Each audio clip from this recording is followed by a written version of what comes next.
Hi, and welcome to the SoCal Yearbook Gal Education Series designed to inspire, encourage, support, and make your life easier. This week we're talking about cover options, and your cover deadline is probably coming up here really soon. And so let's talk about the different options that you have. We're not going to talk about all of the options because you're really only limited by your creativity and your imagination and ultimately your budget. So, and we're not going to be talking about soft covers right now. We can talk about that later, but we're just going to be talking about hardcover options. And ultimately you have two options for your cover material. You can either do the Lexitone or the Litho. Litho is probably the more common option nowadays. Lexitone used to be very common. I'll show you the difference between the two of those. This is Litho cover. This is it's also called 4-color litho. And then this would be an example of a Lexitone cover where it's a material. So I'll talk about the limitations of both and some of the perks of them. But let's start with the Litho cover. So a 4-color Litho cover is a cover that you can put any color on. So you can do gradients of color. You can, like for example, this one right here, there's no color in the rainbow that you can't put on this cover. So you could do gradients, you could do just like bursts of color or like solid colors. That's totally fine. It doesn't have to be any sort of a gradient or a photo. But here's an example of one it's a whole bunch of photos on there. This one actually has a die cut, which is kind of cool, so you can see the inside end sheet. So as far as your 4-color litho cover goes, you will be asked what type of lamination you want for your cover. So the board is pretty much the same. You're going to have some variances in thickness, but ultimately the board is just the same, and you're just talking about the different lamination. So you can have, there are three types, like 3 general types of lamination that you can go for. And one of them is this one right here. This is the gloss lamination. You can see the ring light right here. So it's that reflection right there of the ring light. And this is a shiny gloss lamination cover. There's also, and you could do, actually you can do something like this too, where you have gloss just over the text, but then this is a matte lamination right here. So this book right here is a matte lamination with no other processes done to it, and that's that one right there. So you can see that there isn't a reflection on this one. It's just a very flat matte lam, and it's a very soft, it feels really nice, but it's not the same as the soft touch. The soft touch is a really buttery, soft material right here, and it's a really cool, it has a really cool feel to it. The nice thing about this too is that you can also still do like a gradient, or you can still do 4-color on this. So, but it feels like a softer material.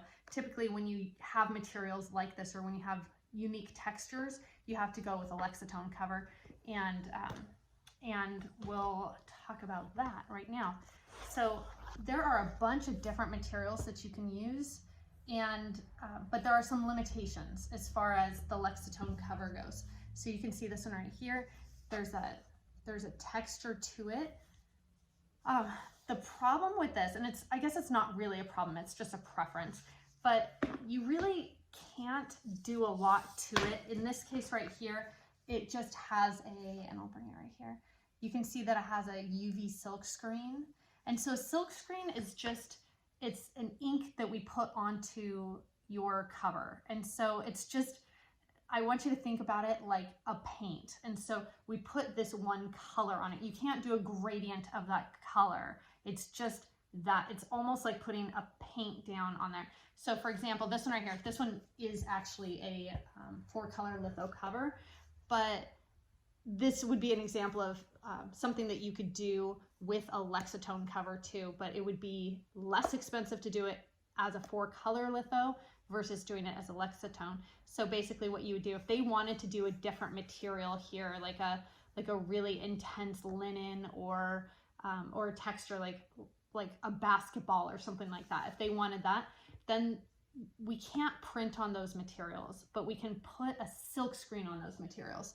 And so, for example, right here, this would be one silk screen, another silk screen, another silk screen, and there's run charges for every single one of these. So it can get really expensive really fast if you go this route. If you want multiple colors, it's better to go with a litho cover than it is to go with a Lexitone cover. So, but if you want a unique texture or a unique material here, then you would have to put a silk screen down. But as I said, this could feasibly have been done as a Lexitone with different silk screens on here.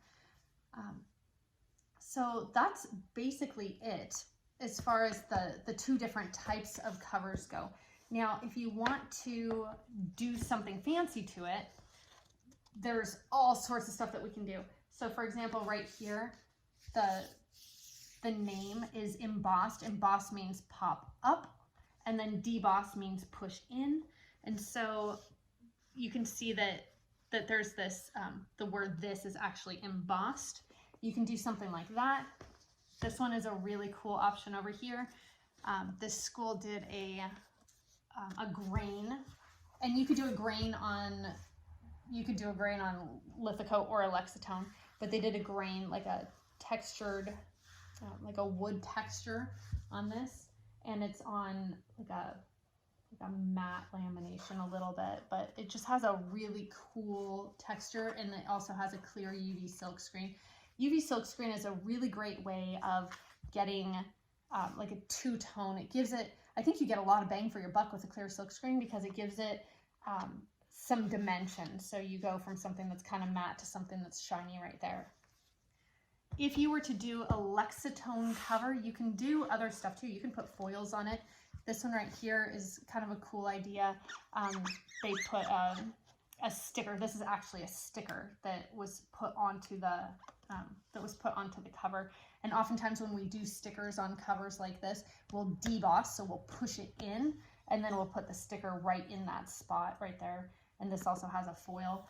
And it was done like this and not as a 4-color cover because they wanted this material, almost like a leatherette feel to it. So sky's the limit as far as what you want to do. I've seen covers before that have lights in them. I've seen covers that are made out of metal. There's all sorts of stuff that you can do if your budget allows for it. There's plexiglass, and I have one that's like a cardboard. And so just think about the durability of the material as well. Some materials just don't last as long, or they'll scratch easier. So think about the purpose of your book. Think about the colors that you're using. For example, if you use if you're doing a soft touch, like solid black for a cover, maybe isn't a good option because it can show wear a lot more. Same thing with doing a matte or a soft touch in all white. It can get dirty. So if you're going all white, you might want to do something like this, where you have, this is like a textured matte, but just think about what you want the end result to look like, and then kind of backtrack as far as what kind of lamination you want or what material you'd like to use. So if you have any questions about cover materials or anything like that, please feel free to reach out. And I'd love to see if you're doing anything crazy cool with your cover. I'd love to take a look at it. Share it with me. I hope everything is going well with you guys in these crazy times. Let's make those books really, really shine and just spice it up this year.